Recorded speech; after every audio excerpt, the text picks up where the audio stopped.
उस टाइम पे ना आपके मार्क्स अच्छे नहीं आ पाते। नहीं होता यार मुझसे। एक समय पता है ऐसा आ जाता है कि आपको रोने के लिए भी ना जगह ढूंढनी पड़ती है। जिंदगी में इतनी बार फेलियर देख देख के थक चुका हूं मैं। वापस भी नहीं जा सकता यार। लोग कहेंगे कि क्या हुआ, आईआईटी करने गए थे, नहीं हुआ सिलेक्शन आईआईटी में। दुनिया तुम्हें कुछ नहीं समझेगी, हर कोई तुम्हें इग्नोर करेगा।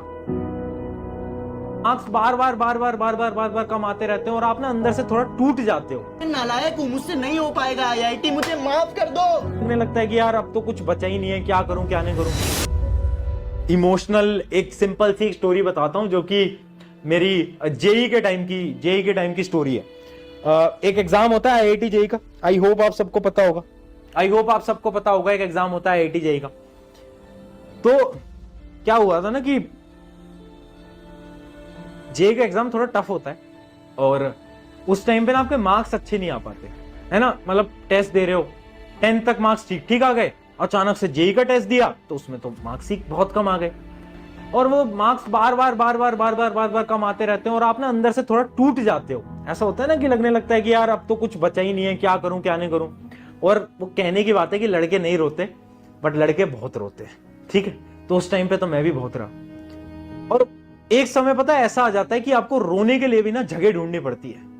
कभी बाथरूम में जाकर रो रहे हैं, कभी अपने कमरे की कुंडी लगाकर रो रहे हैं, क्योंकि वो आंसू पेरेंट्स को दिखा भी नहीं सकते, घर वालों को दिखा नहीं सकते और ना पूछेंगे क्या हुआ। अब उनको क्या बताएं कि यार थक चुका हूं मैं इस जिंदगी में, इतनी बार फेलियर देख देख के थक चुका हूं मैं और रोना आ जाता है। तो उस समय पर ना पेरेंट्स को कुछ चीज बता पा रहे थे और चीजें भी बहुत सारी चलती हैं। तो उस समय मैं आपको बताता हूं, एक वो होता है ना सेल्फ बिलीव, खुद पे भरोसा रखना। वो चीज मुझे वहां से मैंने सीखा था अपनी 11th क्लास के अंदर। मुझे में भी कोई ऐसा कोई खासा कॉन्फिडेंस नहीं था, पर जब 11th क्लास आई ना तो, और जब इतनी सारी चीजें हुई जिंदगी में, है ना, तो और मैं एक बार बहुत टूटा भी, है ना, फूट के रोया भी। फिर उसके बाद समझ आया कि यार सेल्फ कॉन्फिडेंस बहुत इंपॉर्टेंट है, सेल्फ कॉन्फिडेंस।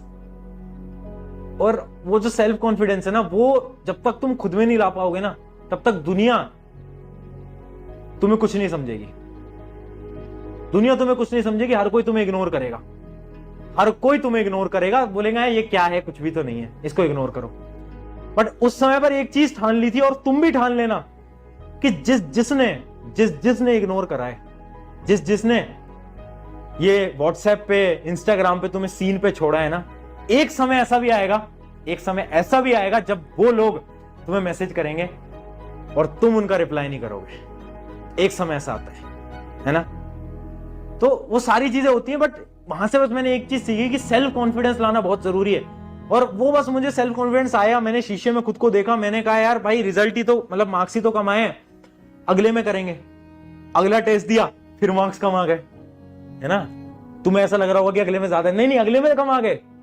7 टेस्ट दिए, 7 के 7 में नंबर कम। जब भी रिजल्ट आता था ना, सामने शीशे के सामने जाकर खड़ा होता था। हमारा ना बाथरूम था, उसके अंदर ऐसे शीशा लग रहा है, सबके में लगा होता है, उसके सामने जाकर खड़ा होकर देखता था कि यार क्या चल रहा है जिंदगी के अंदर।